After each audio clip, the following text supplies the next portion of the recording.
I'm Andrew Goldstein, and this is BMI's How I Wrote That Song. Today, I'm going to be talking about Black Bear, Hot Girl Bummer. So in the summer of 2019, Black Bear contacted me, and we have collaborated a good amount over the years. And he says, I just got back from tour. I want to get back in the studio, and I want to make something that just goes off live for my performance, and it's just this moment. So I said, I'm always down for that. So I go over to his studio, and we start messing with an idea.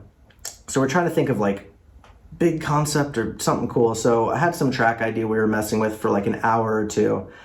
And it was like, we had some melodies, but nothing was really connecting.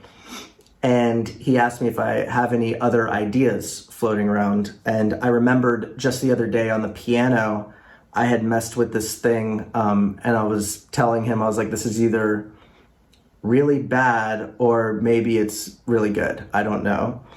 So I played him this voice note from the piano.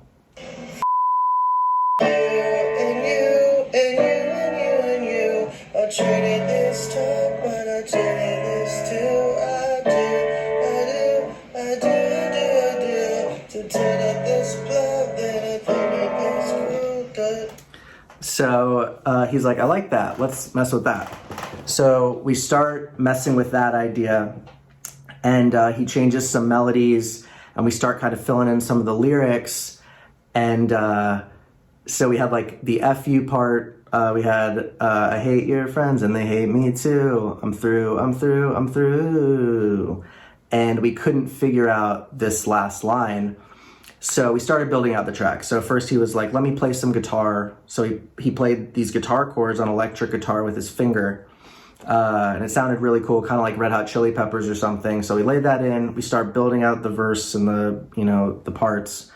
And it was getting kind of late. So he was like, you know what, come back tomorrow and I'll start messing with some verse ideas and then we'll go from there.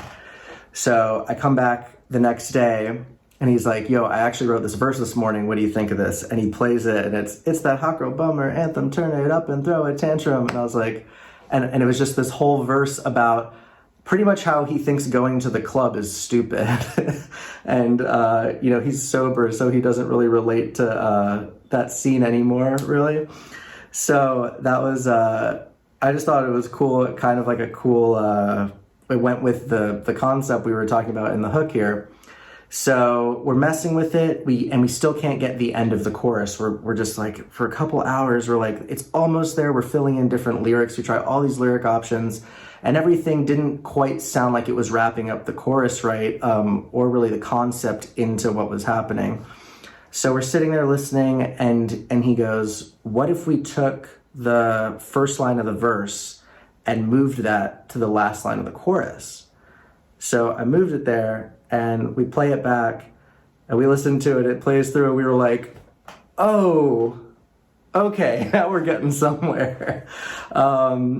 And we kind of finished out most of the song and we were like headbanging a bit and jumping up and down, and we were just saying like, this sounds like that moment he originally was talking about at live. It's just going off, and it's and I thought the concept was really cool, and it's kind of, it's a little quirky, but he makes everything that he sings sounds really cool, and he has his own personalized twist on stuff and how he says lyrics and explains concepts. So that was really interesting, and it all tied together. And then we finished it, I think, the next day. So it was like a 3-day process of producing and writing it at the same time.